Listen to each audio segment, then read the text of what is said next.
It is 10 minutes after 10 a.m., and I would like to call to order the teleconference meeting of the Finance-Auditing Committee of Thursday, July 22nd, 2021.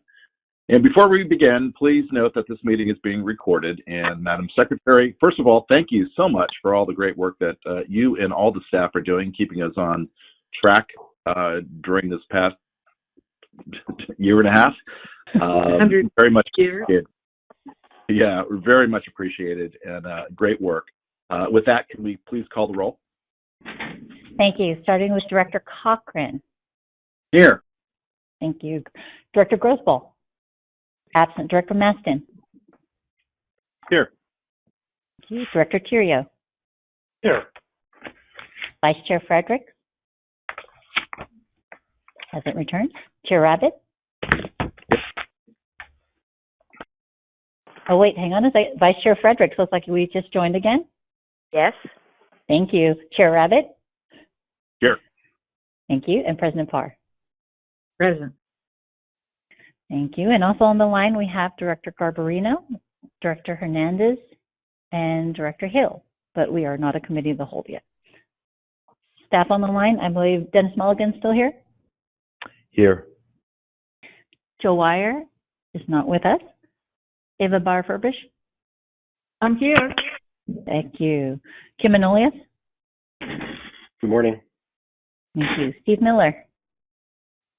Good morning. Present. Thank you. Mona Babauta? Yes, present. Jim Swindler? Present. Thank you. Kelly Hopper? Present. Great. That confirms staff on the line. Also on the line we have with us today, we have Amy Fry, and we have Brian Garrity and Kelly Vitale, who will also be doing presentations. So I just wanted to alert you that we do have other staff on the line. Great. Thank you very much. We recognize that Joe Wire is taking some well-deserved time off, so we appreciate everyone stepping in as well. So I want to remind everyone to mute their phones until after the staff presentations, and remember to unmute when you open it up for the director's discussion. After staff's presentation, I'll be asking for any questions, comments, and concerns on the item. If there are any, the secretary or I will call on you accordingly. And after the discussion, we will ask for public comment before moving on. Please follow along by referring to the page numbers located in the bottom right-hand corner of your meeting packet. Madam Secretary, please introduce the first item. Thank you, Chair Abbott. Item number 3 is ratification of previous actions by the Auditor Controller. Packet of commitments, ratifications, and investments before you and begins on page 5. Leslie Murphy is with us today to provide a report, which starts on page 9, as I mentioned, or page 5, sorry. And she can start. Go ahead, Leslie. Good morning. Thank you. Good morning. Good morning. Let's go ahead and jump right in and turn to page 10 of your agenda packet. As usual, we'll start with an update to the U.S. Treasury yield curve. So in contrast to the last few months of relative calm, yields did increase a bit during the month of June. For example, the yield on the 2-year U.S. Treasury note increased by 11 basis points to end the month at a 0.25%. We also saw similar increases in most U.S. Treasury maturities out to 30 years as investors became generally more optimistic about continued economic growth, and as the Federal Reserve seemed to be responding to growing inflationary fears as they made several technical policy adjustments, including increasing the rate that they pay banks on reserves held at the central bank, and also increasing the rate that it pays on overnight reverse repurchase agreements. Now, these moves, coupled with evolving expectations on when the Fed might increase its most closely watched rate, the overnight Fed funds target rate, this caused investors to think that maybe higher rates are likely to occur a little sooner than initially thought, thereby propelling yields higher during the month. Now, once again, this increase in yields was positive for the prospect of new security purchase for the district's portfolio, and PFM purchased about $6 million worth of high-quality corporate notes with 3 to 4 years to maturity, and also a $5 million 5-year U.S. Treasury note during the month. So we'll continue to be alert for opportunities to take funds from LAIF and other shorter-term securities and reinvest those out intermediate and longer dated securities as we see value and as it continues to fit within the district's cash flow requirements. Moving on to page 11 of your agenda packet, zooming out a little bit and taking a look at overall economic growth. I thought the chart on the top half of this page was interesting. This is showing real GDP by state for the first quarter of 2021. As goes California, perhaps so goes the nation. We do see California coming in at a 6.3% annualized growth rate for the first quarter. As we've mentioned in the past, California's economy is exceedingly large. In fact, if California were a sovereign nation, it would be the world's 5th largest sovereign economy. Also, in terms of growth, California experienced about a 21% growth rate in the last 5 years. Just that growth rate alone is equivalent to the entire size of Sweden's economy. So, interesting fact if you're looking for one. Again, that's kind of similar with overall U.S. GDP growth as shown in the bottom half of this page. For the first quarter, overall economic growth in the U.S. came in at 6.4%, and economists are expecting an even bigger growth rate of 10% for the second quarter. Moving on to page 12, much of that growth has, as expected, been propelled by the consumer. The consumer accounts for about 2/3 of economic activity here in the U.S. Consumers are feeling pretty confident lately, and they've been spending quite a bit too. Moving to the bottom half of this page, we'll focus in on personal consumption expenditures. This is, I think, an interesting look at where we are versus pre-pandemic levels. So this is normalized back to January 31 of 2020. And we can see, not surprisingly, during the height of the pandemic in early 2020, consumer spending really fell off of a cliff, but since then, it's been increasing at a pretty rapid pace. The blue line shows spending on goods, and the orange line shows spending on services. So what we've seen recently is really a shift in consumer spending from goods to spending now on services as consumers are becoming vaccinated and are increasingly spending on things like dining out, going to live events, and travel. Skipping back now, we've kind of touched on this earlier, but I wanted to take a few minutes today to talk a little bit more about the Federal Reserve and kind of what they're signaling to markets in terms of future monetary policy. So let's look at page 16 of your agenda packet. We have seen recently a shift in the Fed's monetary policy outlook, and we'll look at this in two different ways. So let's focus first on the chart on the top half of page 16. This will likely look familiar to some of the folks on the line. This is the Federal Reserve's dot plot. So the way this chart works is that each Fed participant is given a vote of where they think that closely watched overnight Fed funds target rate should be by year end and also longer term. So each circle represents one vote, and the blue line represents median expectations. So at quick glance, what this is telling us is that the median expectation is to keep that overnight Fed funds target rate at its current level of 0 to 0.25% through the end of 2022. But now, in a recent departure from what we've seen in the past couple of quarters, Fed officials are now projecting up to 2 rate hikes by year-end 2023, whereas previously they weren't expecting it to see any rate hikes until 2024. So to help us make sense of some of these evolving views, we've also included a bar chart at the bottom of this page. Now, the way to read this chart is to kind of follow the colors. So the gray bars shows Fed officials' expectations at the end of the fourth quarter, and we can see at that point expectations were pretty consistent to keep that overnight Fed funds target rate near 0 through the end of 2023. By the first quarter, there was a little bit of shift with a little bit lesser likelihood of keeping that rate at its 0 level through the end of 2023, but we really saw the most significant shift as shown in the yellow bars in the second quarter, whereas now in the second quarter, only about 30% of Fed officials are expecting to keep that rate at its current 0 level through the end of 2023, which kind of ties in with what we saw in the earlier chart, in that Fed officials are now kind of signaling maybe 2 rate hikes by the end of 2023. So this is something we're going to continue to kind of keep an eye on. The Federal Reserve has stated they are going to be very data dependent, so this could, of course, change as economic situations and data releases change.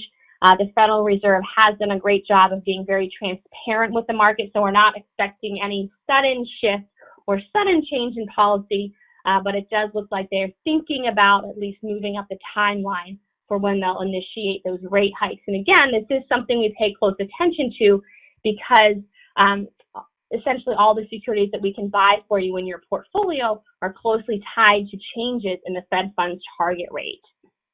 Moving now to page 19 of your agenda packet, your portfolio does, of course, remain in compliance with California government code and your investment policy, and it remains well diversified by both sector and issuer. We have seen value recently in those 3-, 4-, and 5-year obligations, taking advantage of the steepening yield curve. But as always, we will maintain the safety and the liquidity of your holdings with us as our number 1 and number 2 priorities. And that brings me to the end of prepared comments for this morning. Happy to entertain any questions. Great. Thank you very much. I appreciate that. I'll ask one. Obviously, in the economic world, there seems to be a lot of talk regarding the increase in pricing of materials and the worry of inflation, and people saying that's very transitory. But then you see some of the shifts, perhaps. Is that truly the consensus? Is that is transitory as we recover out of the pandemic, or is there also a larger long-term shift going on, in your opinion? That's a good question. Let's look at page 14 of your agenda packet. I think this might kind of help us make sense of that all-important inflation question. Now, the Fed, I think on the surface, is still kind of towing the party line and saying that they do expect increase inflation to be transitory, but I'm not sure the markets are necessarily buying that. So showing in the top half of this page is core CPI, which increased by 3.8% year over year in its most recent reading. That's a huge shift. That's very significant, especially in that core number. But if you kind of look to the underlying numbers, a lot of that increase has been driven by just a few main components, being used cars and trucks. I think we all kind of know the story there. Shortage of microchips are causing very strong demand for used cars and trucks because new cars and trucks aren't really being able to be rolled out of the assembly lines, and also an increase in airline fare as more folks are traveling.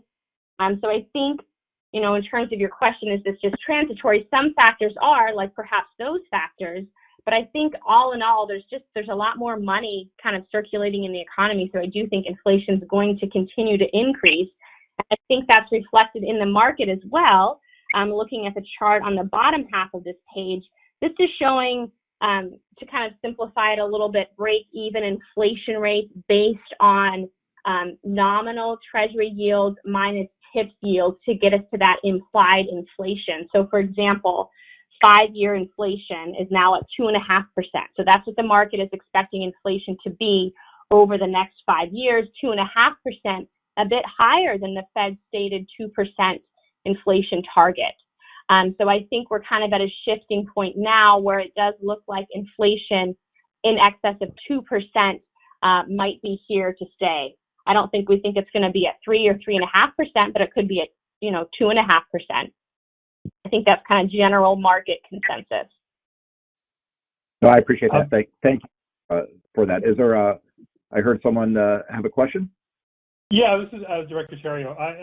On that same point, actually, I would look at page 16 of the packet.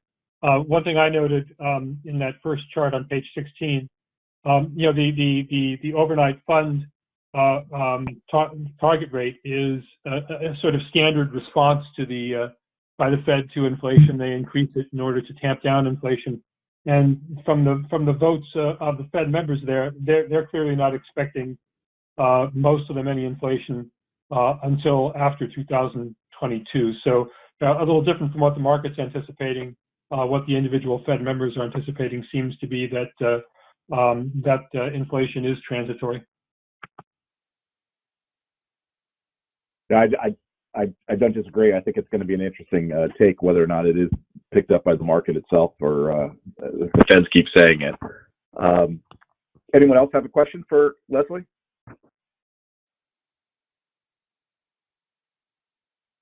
I am not hearing any. Ms. Murphy, thank you so much once again for your presentation. We do appreciate that. And that concludes the discussion on this item. And before we take our vote, is there anyone from the public wishing to speak? We have no speakers for this item. Great. So can I get a motion on this particular item, please, the acceptance of this report? I'll move we accept the report. So a motion and a second by Dr. Terrio. Maston. Sure. And we'll let Amrit that one out as we take the roll call, please. Thank you. We're still a committee, just a regular committee, so not a committee of the whole. So I'll start with Director Cochran. Yes. Yes. Director Grosboll. Absent. Director Maston. Yes. Director Terrio. Yes. Yes. Vice Chair Fredericks. Yes. Yes. Chair Rapid. Aye. Aye. And President Parr. Yes. Thank you. That motion passes unanimously. Great. Thank you very much. And again, thank you, Leslie, for the time today. With that, we'll move on to item 5A, since there are no actions to authorize for item 4. Item 5A is to authorize filing an application with the Metropolitan Transportation Commission for fiscal year 21-22, Transportation Development Act, State Transit Assistance and Regional Measure 2 operating funds to support bus, ferry, and paratransit services. The staff report begins on page 27, and Capital and Grants Program Director Amy Fry will present this report on behalf of Joe Wire, who, again, is taking some well-deserved time off. Ms. Fry, please begin your report. Good morning, Chair Rabbit and Directors. I'm Amy Fry, Director of Capital and Grant Programs, and as Chair Rabbit just said, I'm here to present this item as Joe Wire is on vacation. The item before you on page 27 of your packet would authorize the General Manager to file an application and revisions as needed for fiscal year 21-22 Transportation Development Act, State Transit Assistance and Regional Measure 2 funds totaling $22.7 million to support transit services. Note that this year's claim is down 22% from the fiscal year 19-20 pre-COVID $29 million claim. You can find this information in a table summarizing the amounts for this year's claim in the fiscal impact section on page 28 of your packet. On a positive note, the current year claim is $4.7 million higher than last year's claim, representing a 26% increase, owing to some recovery in sales tax, gas tax, and Bay Area bridge toll revenues. The amount received is subject to change based on revised tax revenue estimates. Approval of this item also authorizes the General Manager to file revisions as revenue projections change. I want to thank Jacob Brown from my team for his work on the claim, and also thank staff from accounting, budget, bus, planning, and legal who provided data to inform the district's annual claim. And with that, I'm happy to answer any questions that you might have. Great. Thank you, Ms. Fry. We appreciate that presentation very much. Are there any questions, comments, or concerns on this particular item?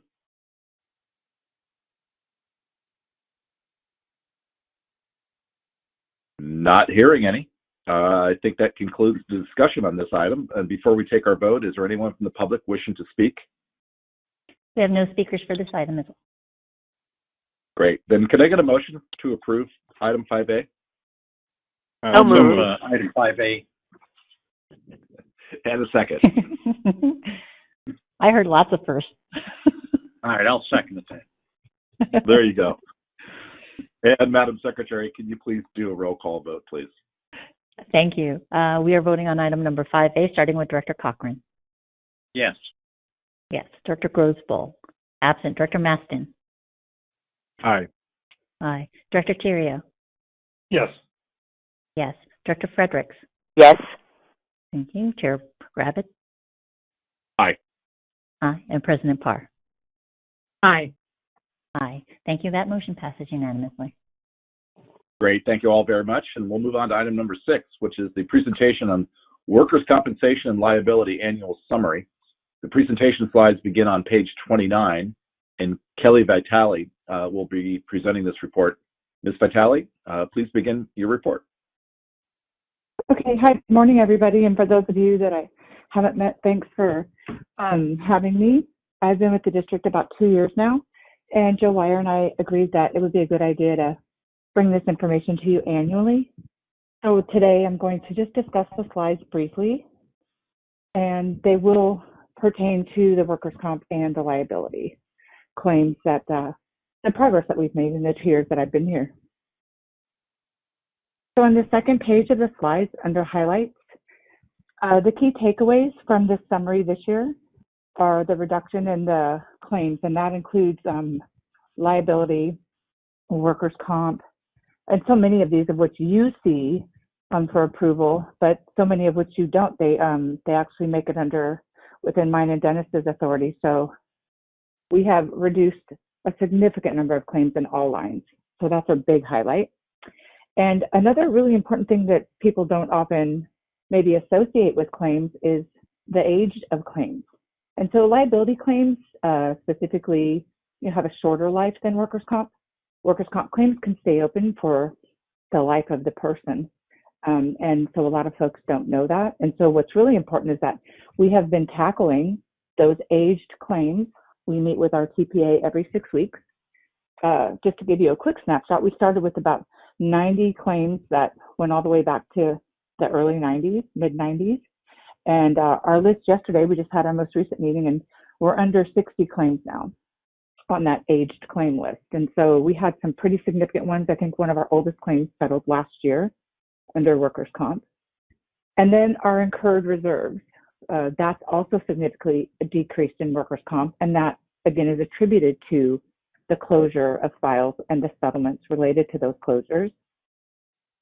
And finally, a really important highlight is that we have decreased our number of cases that are open and those cases that are actually being reported. And so that's significant because that tells us that we're finally getting in front of claims and being not just reactive, but proactive. And that's because of the team that the district has allowed me to put together to get out in front of some of these injuries. So on the next slide, titled Workers' Comp Settlements by Year, I think that what this shows you is that just over the course of the last couple of years, what we've done with regard to settlements and how we have actually, the work that my team has done just in a short time that I've been here. And just to help you understand, there's just 2 types of settlements in workers' comp. And so that's why you see the 2 different colors. And so the blue column signifies what's called a stipulated award, and then the green column stipulates a compromise and release. And you'll notice that in 2020, that blue column got significantly shorter. And then in 2021, it doesn't exist. And that is my goal. Stipulated files stay open for the life of the employee, and that is not the district's goal. The district's goal is to close those because it does not make economic sense for us to have those files open and to manage somebody's lifetime medical when it can be annuitized. So that's what we've been pushing forward. So I'm really, really proud of these columns and what they represent for the district. And what's outstanding is that we've already had almost 20 CNRs so far because this data only goes through March. And we're just now in July. So that just shows you the great work that we've done with the team and collaboration that we have within the district and within our TPA. And then on the next slide, I put this together because I wanted everybody to see the workers' comp losses that have trended over the last 10 years. And there's a couple of things that is significant about this that I'd like to draw your attention to. And first and foremost, everybody's going to usually always go to the total, and that's fine. You can take a look at the total over the last 10 years and see, where it's been, where it's gone. Interestingly enough, for the district and its workers' comp cases, the average is about 165 new claims every year. Now, what is different for the district than industry standards is typically the claims are reverse of how our claims are trending. So normally there are claims where it's just medical only, meaning the employee doesn't have any time off work, they don't have any permanent impairment, it's not a settlement type of file. They just go to the doctor a couple of times. The indemnity claims are where an individual actually does lose time and may have some permanent impairment. And what the industry records show us is that typically the ratio should be 70 medical only to 30 indemnity. And the district is actually opposite of that. We are actually 30% of our claims are the medical only no lost time, and 70% are lost time. Now, before you get alarmed about that, that is very typical for municipalities and special districts just because of the rich benefits. And so people can afford to be off more, take more time to mend and recover. And in the private district sector, people can't do that. And so you will see some trending a little higher, but ours is significantly higher. So I'm really working with our medical directors to make sure that we're not just putting people off work when they can work and they can have restrictions, so that we can tighten up those numbers so that we don't have so many indemnity or lost time cases. But the best news of this particular chart is our results for 2020. So our average new claims each year is 165. And for last year, during a pandemic, when we had all hands on deck, we didn't have layoffs, we didn't have people out, we had a full staff, and we calculate the FTEs at 800 for a number of purposes. We only had 127 new claims. And while that doesn't sound significant, from 165, it really is. It really tells a good story. It tells a story of the culture of the employees, people really, really wanting to work, and the significance of our being proactive and getting in front of injuries and keeping people at work and keeping them safe, especially during a pandemic. And so this slide really tells a great story. So that was the takeaway for that particular slide. So the next slide that I wanted to bring your attention to is the settlement, the cost by year. So one thing that happened when I started with the district is I came to Joe Wire with my plan, and I said, this is what I want to do. Most public agencies don't do this. Will you let me? And that was to compromise and release the files. And he said, absolutely. And he understood that it was going to cost money. And he said, you show me results in 90 days, and I'll continue to support that. And so what that means is that we're going to have to spend money in order to get these files closed. And so we have, but in a few slides down, I'll show you how much money we've saved by doing this. And so on this page, the settlement cost by year, you can see that our work was most expensive in 2020 because I started mid-year in 2019. And this is in complete contrast to what the district was doing before. So last year we spent $1.9 million to settle out those cases that you saw on the chart before. And then so far this year, we have spent about $450. It's closer to $450,000 at this point. And so that just shows you also, again, the stipulation, which would be the red bar, is significantly less. And it's less for a couple of reasons besides the obvious that we're not doing them. They're less because those files, when you stipulate a file, you just agree. You agree to the injury, the amount of impairment, and you just pay out that permanent impairment. And then where the costs escalate is because the file stays open for the life of the employee. So it's a little bit of trickery because it can look like stipulated awards are more economic because they're cheaper, but the exposure is just exponentially higher because we keep them open. And so whatever happens to that employee over their lifespan while that claim is open then becomes our burden because everything becomes related to our injury. So it's in the best interest of the district that we continue on this streak to get these cases settled by CNR. And then on the next page, the calendar of new claims per year. This kind of is another replication of the loss of the glances at a year, but this actually shows you a better description of the types of losses that I was talking about when I was describing that 70 to 30% ratio. And we'd really like to see it flip. And it's going to probably take us a good 9 to 18 months to see this through and to see a substantial change in that. But as you can see, if you just looked at the year 2021, we're right at about 50%. It's like 60-40 for the indemnity and then the medical only files. We just really want to keep that green line low and the red line higher, because that means that we're doing our job. That means that folks are maybe getting injured, but not as significantly. They're not losing time from work. They don't have any physical impairments. They're able to continue working with minimal away from work time. And so that's our goal, is to really see that red line grow and the green line stay stagnant. And so again, I would expect that next year, when I share these results with you, that we will see a difference for the 2021 year coming in and partially into the 2022 year.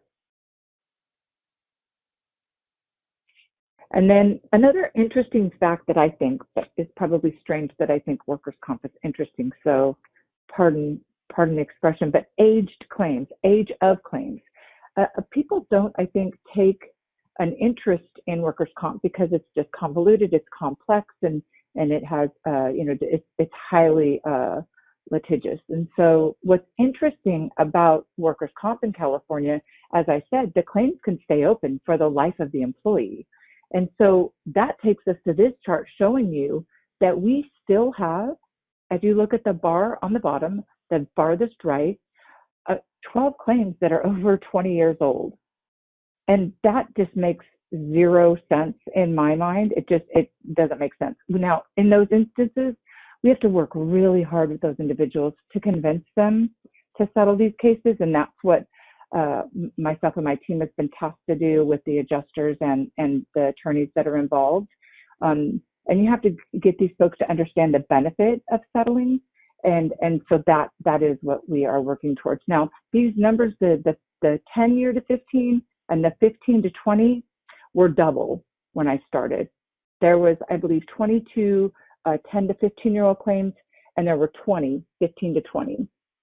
And in the 20-year mark, I think that we had 15. I think so. We've only touched 3 of those, but progress is progress. And so I'm really proud of my group and everything that we've been able to accomplish. But our goal is to not have anything over 5 years old. Claims do not get better with time. They get substantially more expensive. And so our goal is to wipe out our first priority is to wipe out everything that's past that 7-year mark, aside from everything new and current that's coming in. And then on the next claim, what this tells you, so if you take those claims based on their age and you look at their spend, what you'll see is, right, the older claims are substantially more expensive because the treatment just continues and things get worse, and our bodies, don't behave better as we age, right?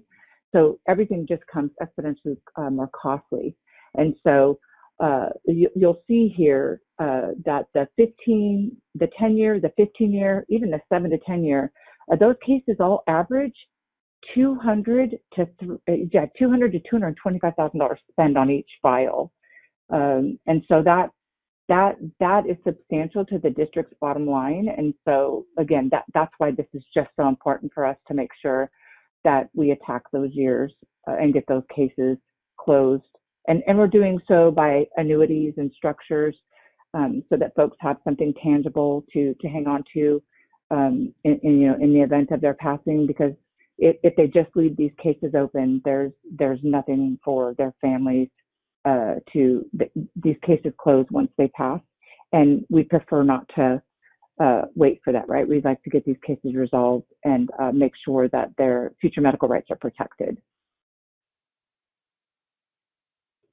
And then on the next slide, what this shows you is typically in the industry, the standards for TPAs, third-party administrators, insurance companies, is that the adjusters have to maintain what's called a 100% closing ratio, or the standard is 103%.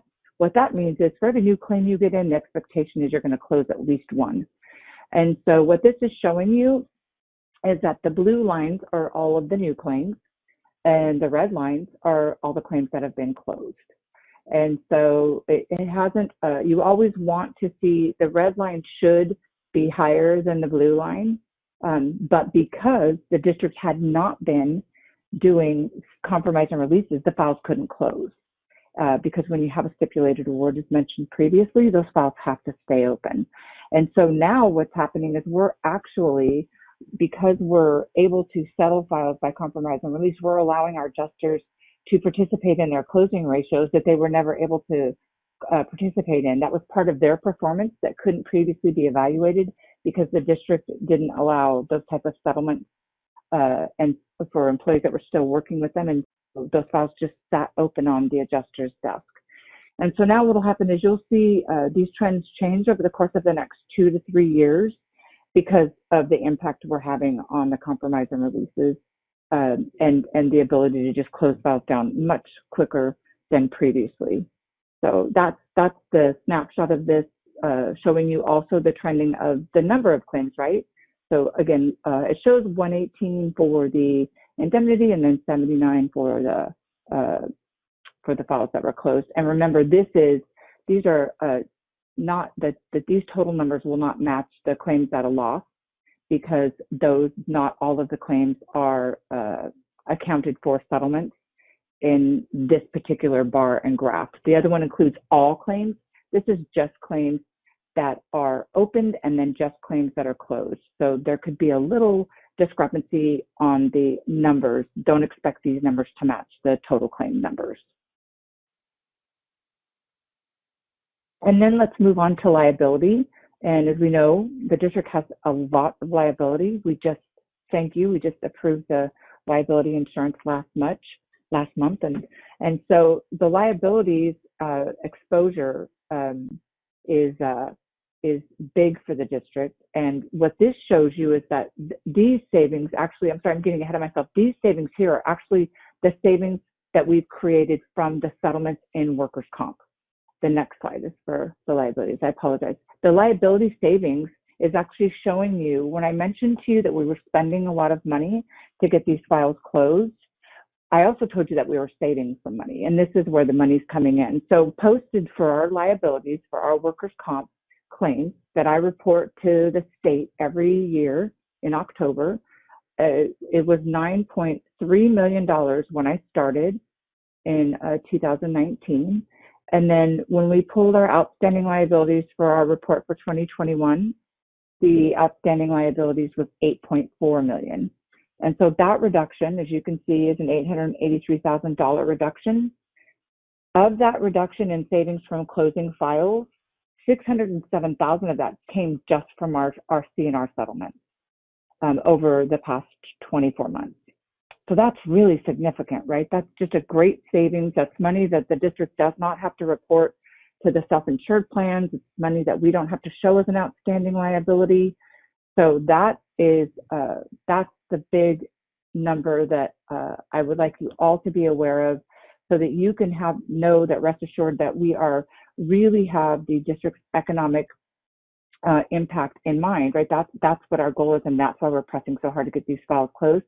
Because my goal is to bring this back and show you numbers in the millions, and I would expect within the first 3 years that's what you'll see. So by next year, I would expect definitely this to be closer to 1.3, 1.5 that we're able to save, and that's just from settling and closing files. So that's just us doing our job with the TPA. So that's amazing. And then the next page is for the liability claims. So this is regarding the liability cases that we see with our TPA that get reported to the district secretary's office.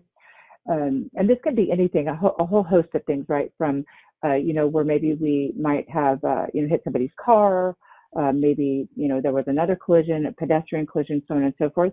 What you'll see here is this is a 10-year trend of where the liability claims have actually been. And what's interesting is that what has happened is that we've been able to take, all of these cases from the highlight of 448 in 2019, and now the claims are down. We have 37 claims open. And just in the last fiscal year, the TPA we were able to close 66 of those files. And I believe that this is like the lowest number of liability files that have been open at the district. And so that's really good news. And what's been happening is we've partnered with the TPA to make sure that there are no obstacles, right? I don't want to fight things that just are wasting the district's money. I don't want to assign counsel when it's not necessary. And so what we're doing is we're just really getting in front of these files and settling them. And so that's what this chart actually represents, is that we have just been going gangbusters against the liability claims.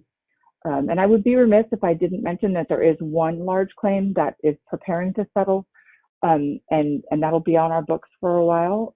But we got in front of it, we avoided trial, and we had estimated it settling at significantly higher, and it's settling for just about $1.5 million under what we estimated. So I'll just be glad when that is just signed, sealed, and done with.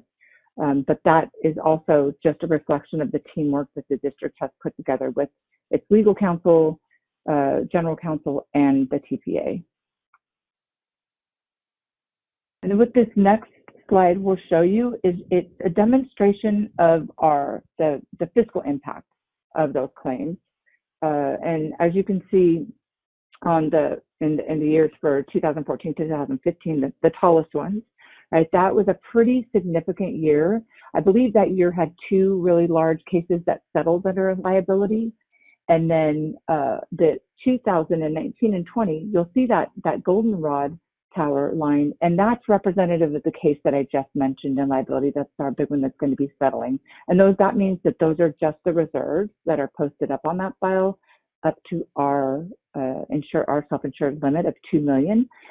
And then the excess carrier will take over the payments, the remaining payments that are over that. But it shows that at least for the last 5 years, with the exception of this blurb from last year, the district has been pretty moderate with the fiscal impact of the liability program. Just cresting right at about $400,000 paid each year. Now this year that will change that average a bit. But I think that with the collaboration that we have with the TPA and general counsel, I think that we're on track to continue. Aside from this latest case, I think that we're on track to just do a really good job and stay in front of these cases and get them resolved just as quickly as possible.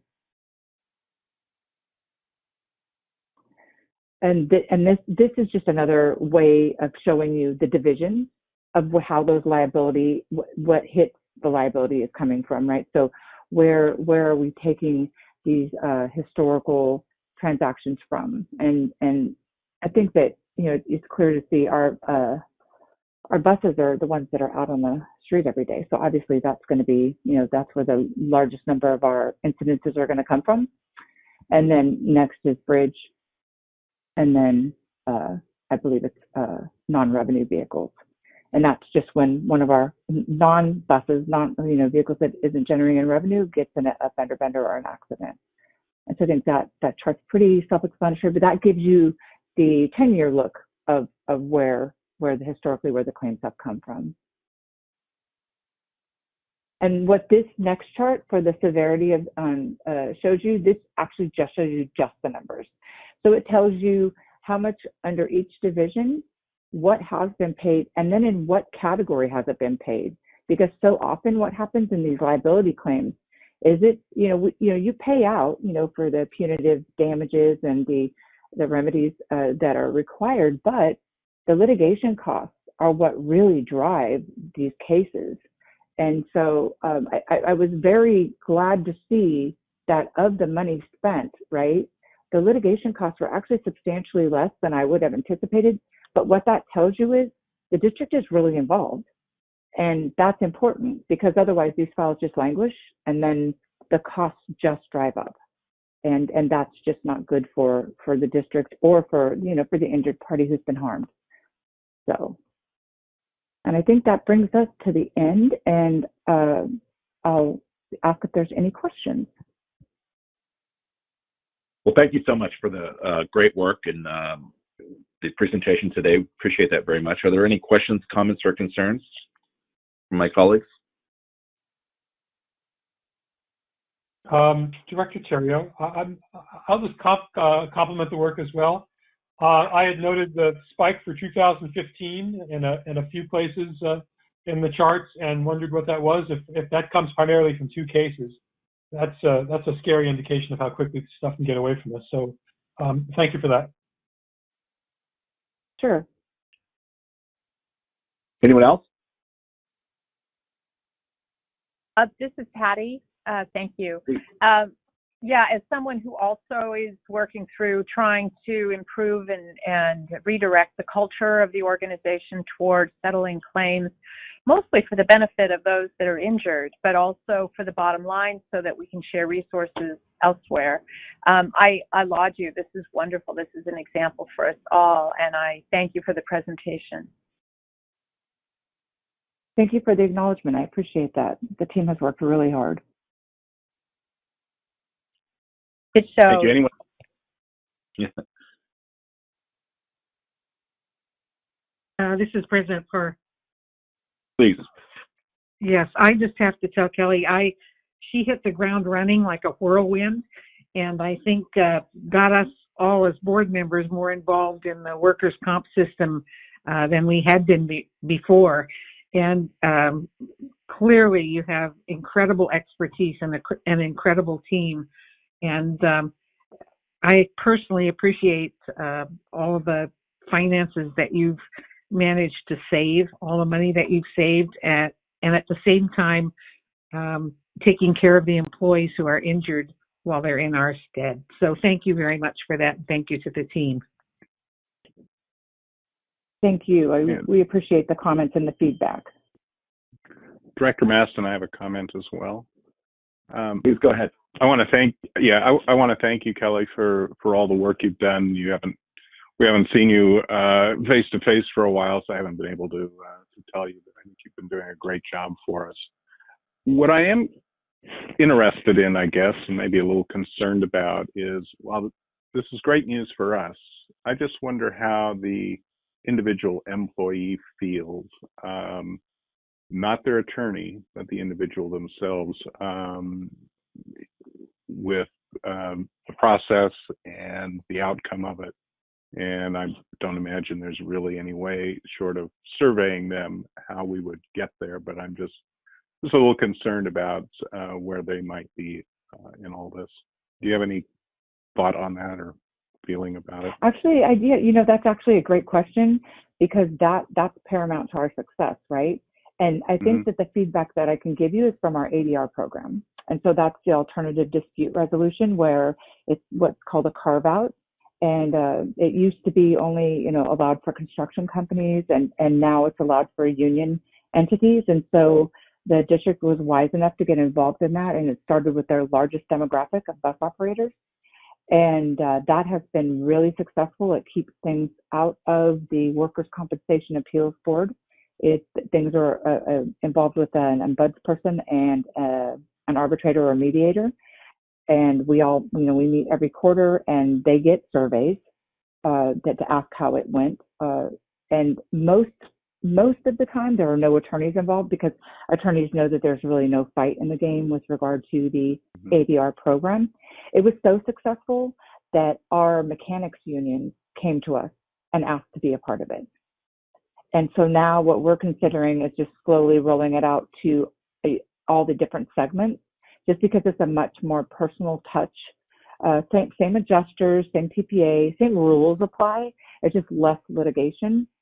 And with regard to the closure and settlement of these files, so when we're settling a file and it's directly involving an employee with an attorney, we can't really have direct conversation with them. But because I do have an employee on my team who has long-standing relationships with so many of these employees, what has been an extra tool in our toolkit is for those employees that aren't represented. And some of those in the 12, 15, 17-year-old claims, she's able to personally reach out to them and contact them. And because of the rapport she has, the relationship she has with them, I've given them a script, if you will, to make sure that they understand how they're explaining it and what they're offering, and it's just so the employee understands the benefits of settling their cases, most specifically not just the whole claims process, but the settlement process.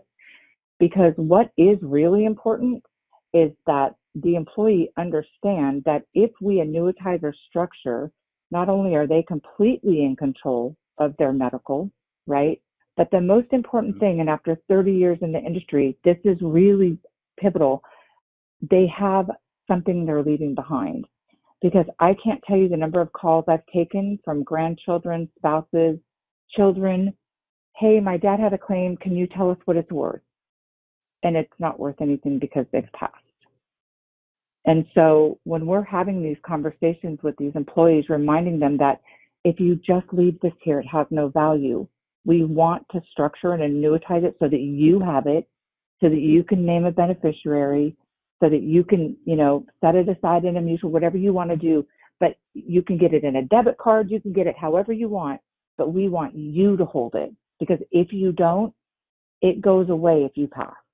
And while that may sound a little bleak, I can't exaggerate to you the number of times I've had to have these conversations with family members because they didn't know. Nobody had the discussion with them. So I think that having that person on my team, being able to have these relationships and conversations with these employees has been paramount to our success in getting them settled and closed. And I think that because that's working, we're going to continue that. And then to segue into the first part of your question, I think the ADR is the way to go for us. It's the future. I was asked to speak at a regional convention next March about the ADR program with our TPA, just because of the popularity and interest that municipalities are taking in it.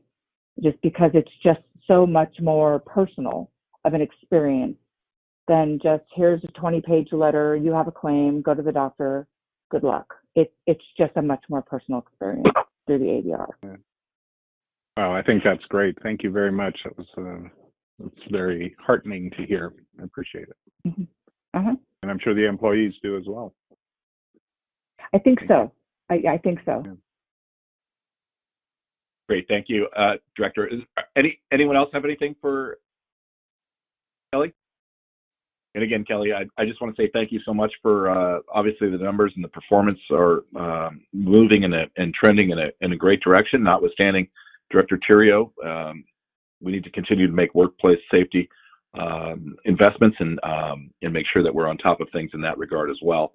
So I do appreciate the work, and this will conclude discussion on this item. Is there anyone from the public wishing to speak on this particular item, Madam Secretary? We have no speakers on this item. Great, thank you. And again, thank you, Kelly. No action is required for this item, and we'll move on to item number 7, which is a status report on the fiscal year 2021 budget. The staff report starts on page 45, and Dennis Mulligan will be presenting this report. Dennis, go ahead. Yes, thank you, Chair Abbott, members of the committee, members of the public. The item before you actually is the exact same as last month's. We did not get updated numbers in time for the mail out, so there's really nothing different to report. Obviously next month we'll have the close of the fiscal year, and we'll also next month have new data on additional federal COVID relief funding from MPC via the American Rescue Plan funding. So with that, I'm available to answer any questions you may have. Thank you, Dennis. Any questions for the General Manager? Not hearing any. And that concludes the discussion on this item. Is there anyone from the public wishing to speak on this particular item? We do have one speaker for this item. David Philpott would like to speak under under this item. So in a second, I am going to introduce him. Great. David, are you still here with us? I am. Can you hear me now? We can hear you. All right. I apologize for continuing to be concerned about the budget. So I understand that this report is the same as last month and only covers through May. I note that the adopted budget has an operating deficit of $49.2 million. Doesn't have to be this month because you may not have the numbers, but perhaps next month if staff can estimate the new line 14 CRISA Delta, the amount that was carried over from 2021 to 21-22, plus the ARP Phase 1 allocation, which thanks to Chair Rabbitt's good work at MTC, I believe is about $57.7 million, and how long federal funds will cover that operating deficit seems to me like it's at least July of 2022, and that's before any ARP Phase 2 funds, which according to the MTC fund estimate is about $38.5 million, which I think would carry the district through probably the end of calendar year 2022 and perhaps into 2023, but I'm not qualified to make more specific projections than that. Anyway, that all may be a good question for next month. And I'm sorry, I just caught something back on item 5A that's pretty minor league. If someone can just confirm that the $70,885 for Route 72X can be claimed without operating it, because it seems like it may or may not come back this fiscal year, but I think there was some language in the item 5A staff report that there will be flexibility on that operating performance standards won't be enforced, and that funds can be transferred to other routes. So I just wanted to confirm that on the 72X. Not that important. Anyway, those are my final comments on finance. Thanks again for listening to me today. Take care. Thank you, David. Appreciate that very much. I can attest that we are all concerned about the budget. I think, as you said, that 60% of the ARPA funds coming in that first tranche will go a long way, and the second tranche coming out later in the year will also obviously be very beneficial. I think the big question, and which we touched on in the Transportation Committee meeting, was really about how long will it take to return to a place where perhaps not the pre-pandemic ridership numbers, but to make sure that we're not hemorrhaging dollars going forward. And so feeling a little more optimistic as we move forward. Anything from the general manager on any of those two items that were mentioned? Yeah, I would like to caution Mr. Pilpel that the second tranche will probably be a different formulation.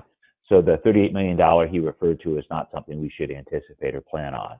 MTC calculated using various formulas what the first tranche would be. They showed the amount if they had allocated it all based on that criteria. But in their recommendation that we discussed at the Program and Allocations Committee, they're quite clear that for the second tranche, they're likely to use a different criteria, and we should not anticipate the criteria for the first tranche automatically being used for the second tranche. So the amount for the second tranche is a big unknown still, and we probably won't have any certainty on that for 6 months. But we definitely concur with MTC's approach of keeping some of the money for second tranche because the uncertainty will affect different agencies differently. Thank you. No, I very much appreciate that and appreciate that clarification. That's always been the intent, and I think we all recognize that this third round of COVID relief with the ARPA funds, the second tranche, will really probably be the last dollars getting out to transit agencies. So it's really important that it look far over the horizon to make sure that we're doing the right thing. And as we all know, everyone is affected differently through whatever funding sources they have. As we know here at the Bridge, the impact that we took initially was perhaps much more severe than some others. So we'll continue to work in that vein.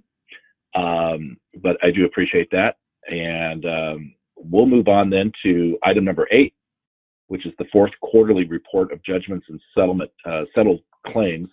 That report can be found on page 55, and Attorney Kim Manolius is on the line to present the report. Kim, please proceed. Good morning, Chair Abbott. Hope everyone's well. This will be a bit lackluster given Kelly's report on the totality of this, but this quarterly report's for the fourth quarter. There are 13 items on it, 6 workers' comp, 3 of which this committee saw, 3 of which it did not because it was below the dollar threshold. And then 7 general liability claims also all settling below the dollar threshold for this committee. And again, all of these are final releases and or the buyout of future medical, as Kelly suggested, which is great. I just wanted to add one thing. Another reason why that works so well, with the caveat, is so long as the employees are being taken care of, litigation is really very stressful, and having it be over for everyone is always good. And if you've ever been a party to a lawsuit, you know that. And that's small claims, workers' comp, or a civil case. So with that, I'm happy to take any questions. Great. Thank you, Kim, for all your work. Any questions for Kim on this particular item?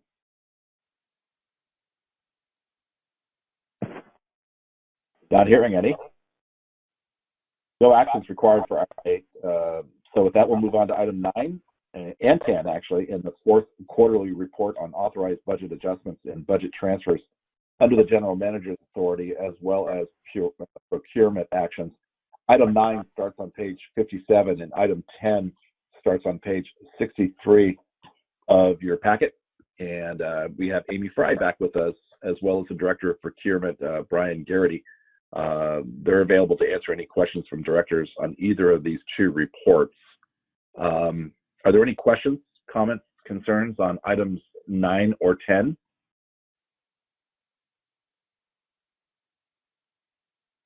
Not hearing any. That concludes discussion on those items. No actions, again, are required for items 9 and 10. But before we move on, is there anyone from the public wishing to speak on items 8, 9, or 10? We have no speakers for items 8, 9, or 10. Okay, great. Thank you very much. So at this time, we will move on to item number 11 on the agenda, which is a closed session. Before we do that, I want to thank everyone for being patient during today's meeting. We will be placing the public on hold for the duration of this item, and we'll reconnect the call after closed session. And Kim, can you please take us into closed session? Of course. At this time, the Finance Committee will meet in closed session for a conference with legal counsel concerning existing litigation under Government Code Section 54956.9A, specifically with regard to 2 workers' comp matters, the Sylvester and Manning matters that are listed on the agenda.